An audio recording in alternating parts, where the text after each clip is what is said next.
I'm going to read some poems from my new book, Dented. All these poems were written between 2007 and 2009, before I had my first psychotic episode. And this poem is called Agata. It's actually about my psychotherapist. Agata. When you said, "I think perhaps you do not trust me," you were right in many ways. But how am I supposed to trust someone who has never addressed me by my name, who never greets me with a smile, who finishes when those 50 minutes are up unless you are late? You are not culpable. In fact, you are exercising a professional detachment. This is how you were all trained. I understand that it is nothing personal, but then how do you expect me to walk into that dull box that is the therapy room and pour my guts out, cry in front of you, spread my soul on those walls as you sit with a face like stone and speak with a voice that is disingenuously gentle? I've seen how you look at my attire, my bare legs, and I wonder, is she judging me like all the rest? Well, you once said, "You do dress sexily." Do I? Should I dress like you then? And when I look at your face, an implacable expression is all I see. I try to think beyond the mask, your life in Poland, your past and present life. I try to see the world through Agata's eyes. Maybe some days you don't feel like waking up. Maybe you don't want to face your clients. Maybe you switch off as we whine and cry and moan. Maybe you think of your own woes. Maybe some days you don't care. But you wear that polished mask. You remember the details that we spew and fire them out like soft missiles and watch as they swiftly penetrate and our lower lips tremble like clockwork. We break a little more.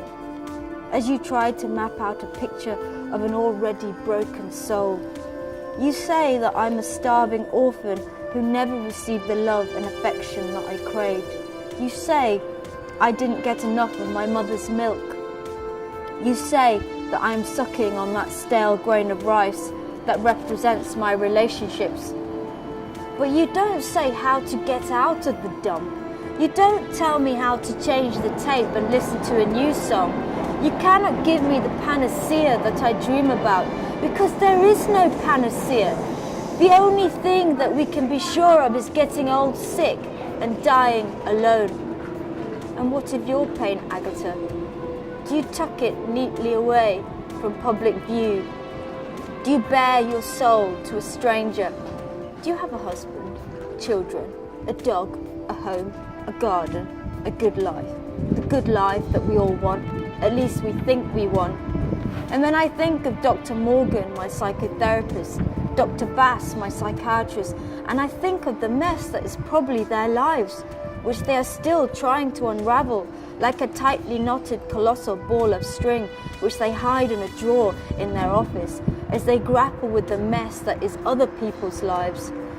And we are all entangled in this big ball of string that has become matted and mouldy, congealed in yellow.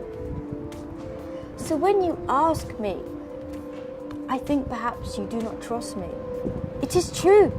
But then how can I trust anyone when the very people that were closest beat and shouted until the walls I constructed broke down, screamed piss off when I was in need, and the rest?